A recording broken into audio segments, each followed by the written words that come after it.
बात कर रहे हैं तो एक बहुत अनयूजुअल नेम है गौरांग। बैंक्स में बहुत कम बात होती है इसके ऊपर, क्योंकि वो एक्चुअली पेमेंट बैंक है। फिनो पेमेंट बैंक की मैं बात कर रहा हूँ। पिछले कुछ हफ्तों में इसमें खबर ये आई है कि एक तो पेमेंट बैंक के पूरा अगर आप एक्सपेरिमेंट को देखें तो सिर्फ एक पेमेंट बैंक सक्सेसफुल हुआ है, वो है फिनो पेमेंट बैंक। और अब इनको RBI full service small finance bank बनने की इजाज़त देने वाली है, दे चुकी है, देने वाली है।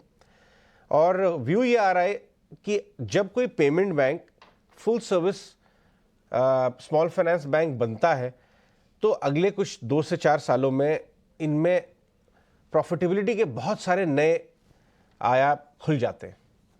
इस भाव से 370-72 से करेक्ट होके आया है नीचे 270-300 के आसपास। क्या आपको इसके वैल्यूएशन ठीक लगते हैं? आपने इसके ऊपर काम किया?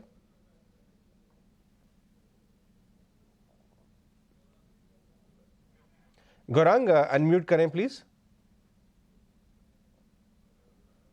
सॉरी अजय, क्षमा चाहूंगा।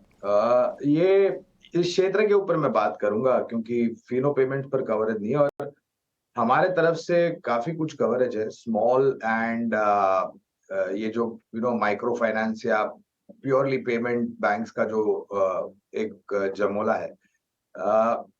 बैंकिंग द अनबैंक्ड एक बहुत बड़ी मेरे ख्याल से मुहिम काफी लंबे समय से चल रही है और भारत के जो ग्रामीण मध्यम ग्रामीण भाग है वहां तक और भी सक्षम रूप से इन सेवाओं को पहुंचने के लिए थोड़ा समय लगेगा। अ, आप उदाहरण के तौर पे इक्विटा स्मॉल फाइनेंस है, उज्जीवन स्मॉल फाइनेंस है, एयू स्मॉल फाइनेंस बैंक है, क्रेडिट एक्सेस ग्रामीण जैसी कंपनियां हैं। हाल ही में एक आईपीओ खुला हुआ है, उस पर भी हमने आईपीओ नोट द्वारा लंबी अवधि के लिए निवेश की राय दी है।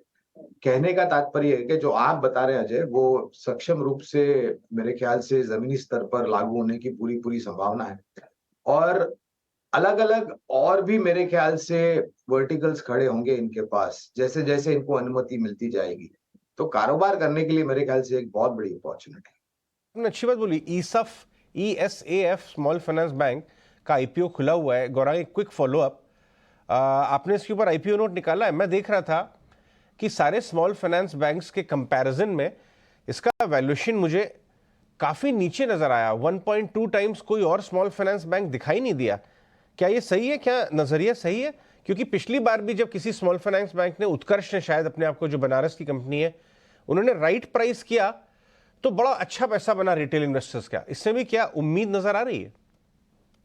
तो उत्कर्ष पे भी हमारी खरीदारी की राय थी और ये जो आईपीओ खुला हुआ है, इस पर भी हमारी लंबी अवधि के लिए खरीदारी की राय है और एक बहुत महत्वपूर्ण कारण अजय होता है छोटे निवेशक जहां तक किसी आईपीओ पर आकर्षण होना या फिर उसका बहुत गुना सब्सक्रिप्शन हुआ, वो है मूल्यांकन।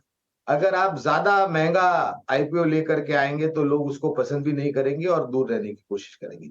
अगर मूल्यांकन के आधार पर आप निवेशकों के लिए टेबल पर कुछ छोड़ जाते हैं तो न तो सिर्फ लंबी अवधि के लिए निवेशकों के लिए आकर्षण बन जाता है, लेकिन खास करके उन गुट के लिए जो केवल मात्र लिस्टिंग गेन्स के लिए भी शायद या छोटी अवधि में मुनाफा मिल जाए, उस विचारधारा से पैसे लगाते हैं आईपीओ में। तो मूल्यांकन काफी अट्रैक्टिव है इस पर्टिकुलर आईपीओ का।